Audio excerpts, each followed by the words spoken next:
Welcome back to Underrated Moments. I'm Lim, the writer and today's host. Before we get going, I wanted to remind you we're holding a 10,000 subscriber giveaway. All you have to do is answer a simple question and leave it in the comments below. Today's question is, do you know my favorite ancient Jedi? Don't worry, I'll leave the answer somewhere in this video. And all you have to do is write it down in the comments and we'll enter you. Alright, let's get back to this story. 5 years had already passed. 5 years since the fall of the Republic and the start of the Jedi Purge.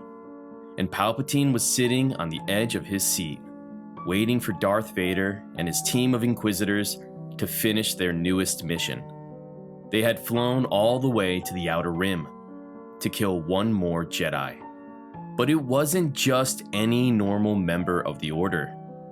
It was one of the few remaining members of the High Council, a Jedi potentially powerful enough to threaten Palpatine's rule, and perhaps, with enough luck, bring about the end of Sith reign.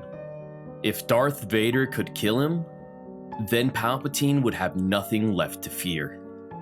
Almost all the Jedi were gone, and the few that remained weren't a great threat to Sidious. So when Vader and his team of Inquisitors finally touched down on the distant plateaus of the uncharted world, were they finally able to put Palpatine's mind at ease? We'll answer these questions and more on today's Underrated Moment. Can I hold her, Mira? A black-cloaked Zabrak asked as he reached his hands out towards his new daughter, who had just been born minutes prior. If you were to take one look at this man, you'd probably fail to notice what was so special about him. After all, there wasn't anything particularly impressive about the thin, frail figure. But to Darth Vader's eyes, he could only imagine the Zabrak for what he once was. One of the most powerful Jedi in the entire temple. This was Eeth Koth, a Jedi High Council member who once stood shoulder to shoulder with Mace Windu and Grandmaster Yoda. Unlike other Jedi that Vader had cut to pieces in the 5 years of his purge, Eeth Koth actually wasn't a member of the Jedi Order during Palpatine's execution of Order 66. No. He had left long before that. But even though he technically quit the Order, Palpatine and Vader couldn't allow a powerful Force user like him to live. Not even a new dad, cradling his newborn daughter. As Vader walked through the steel threshold of the small medical bay, his helmet cast a threatening shadow on the floor. "Eeth Koth," the Sith Lord said, through the cold metallic voice filter that assisted him. Shocked, Master Koth's eyes grew wide, and he panicked. "No, not now, not now," he said over and over. "You don't need to do this. I'm not him anymore. I'm no one. No threat to anyone. I mean, I'm just a priest now. In the Church of Galactic Enlightenment, I bring people peace, officiate weddings and funerals. That's all." As Eeth Koth pleaded for his life, he hid his hand behind his back and signaled his wife. She instantly recognized the command, and even though she had just given birth to a child, she mustered the strength to flee. "They kicked me off the council, you know. I have no loyalty to the Jedi," Koth continued, trying to buy his wife time. "Listen, if you just go, leave us be, I can offer you something. I have codes, secret contact frequencies." Koth continued to plead, offering up the lives of all the Jedi in hiding and their rebel contacts if Vader would just let him and his wife go. But the Sith Lord only had one condition, and Koth wasn't going to accept it. In between deep, powerful breaths, Vader uttered, "Funerals." Vader coldly reminded Koth that his new job, administering funerals, was fitting, since he was going to need one very soon.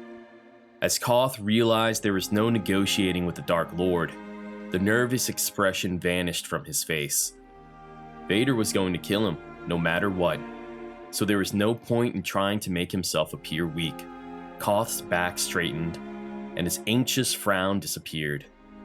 In his eyes, Vader could see the threat that Palpatine feared.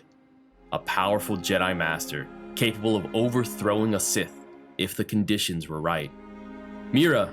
Koth shouted to his wife as he lifted the medical droid into the air and cast it at Vader's abdomen. "Run!"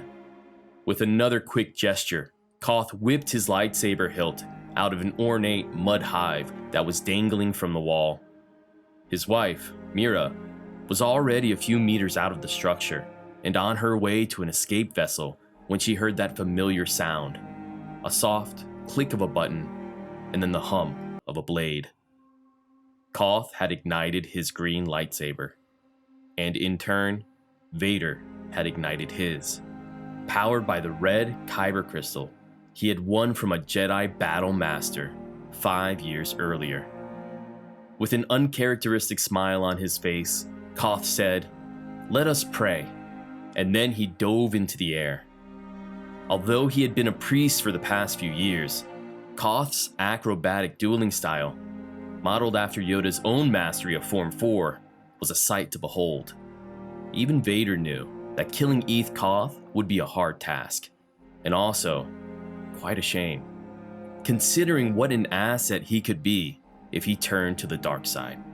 "Fear, anger, resentment," Vader said, as he felt the power surge through Eeth's blows. "I sense them in you. You have let yourself feel, Eeth Koth.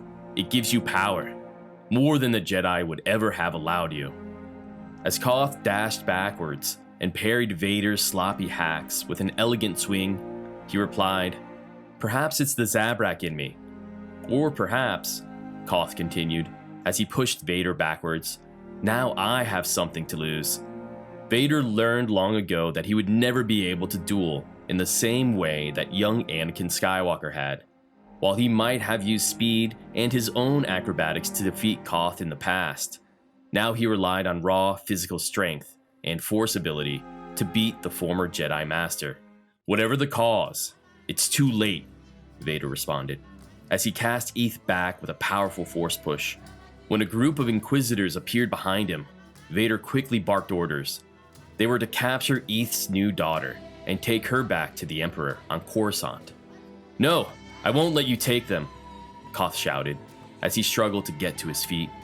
"We shall see, Jedi," Vader warned, once again locking his crimson blade in battle against the former master.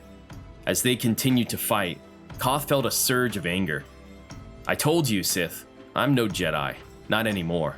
I'm a husband, as of today, a father, and to protect the ones I love, you're doomed."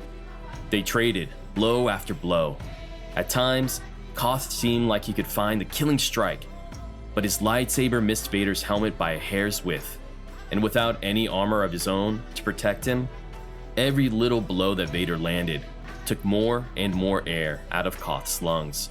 Finally, at the battle's end, Eeth was a bloodied, tattered mess. Gasping for air, he could barely muster the energy to talk. I will save my family," he said, as he struggled to raise his emerald blade above his head. "Do you think so?"